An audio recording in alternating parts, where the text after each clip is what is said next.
Hello praise the Lord. ஆண்டவராகிய இயேசுவின் நாமத்தினாலே உங்களை வாழ்த்தி வரவேற்றுக் கொள்கிறோம்.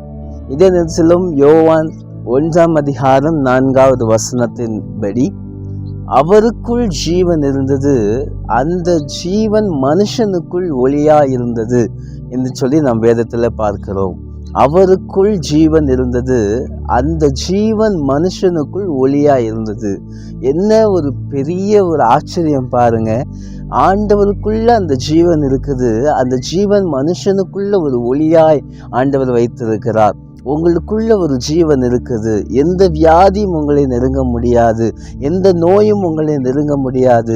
உலகத்தில் உள்ள எந்த டாக்டர்கள் கைவிட்டிருந்தாலும் நீங்கள் நினைவில் வைத்து கொள்ள வேண்டிய ஒரு விஷயம் என்னன்னா, ஆண்டவர் உள்ள ஜீவன் எனக்குள்ளாய் அது தங்கி இருக்கிறது.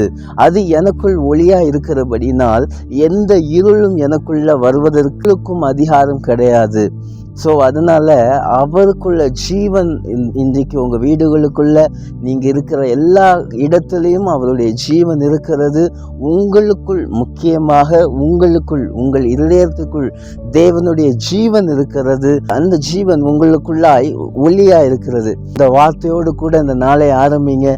தேவனுடைய ஜீவன் உங்களுக்குள்ள இருக்கிறது, அதுவே உங்களுக்குள் ஒளியாக இருக்கிறது என்று கர்த்தர் உங்கள் வாழ்க்கையை பிரகாசிப்பிக்க பண்ணுவார். எந்த மனுஷனையும், இந்த உலகத்திலே பிறந்திருக்கிற எந்த மனுஷனையும் பிரகாசிப்பிக்கின்ற ஒரு மெய்யான ஒளி உங்களுக்குள் வாசம் செய்து கொண்டிருப்பதை நீங்கள் மறந்துவிடக்கூடாது. கண்களை மூடி ஜெபிப்போமா? எங்கள் அன்புள்ள ஆண்டவரே, கிருபையான நல்ல நாளுக்காக உமக்கு ஸ்தோத்திரம். உம்முடைய ஜீவனை எங்களுக்குள்ளாய் நீர் வைத்திருக்கிறீர், அதற்காக உமக்கு நன்றி அப்பா.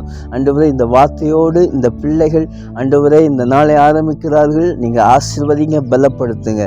உங்கள் ஆலயக்குள்ள ஒப்பு கொடுக்கிறோம். இயேசுவின் நாமத்தில் கேட்கிறோம் ஜீவனுள்ள நல்ல பிதாவே, amen, amen. God bless you. கர்த்தர் தாமே உங்களை ஆசீர்வதித்து உயர்த்தி உயர்த்தி மகிழ்வாராக. ஆமேன்.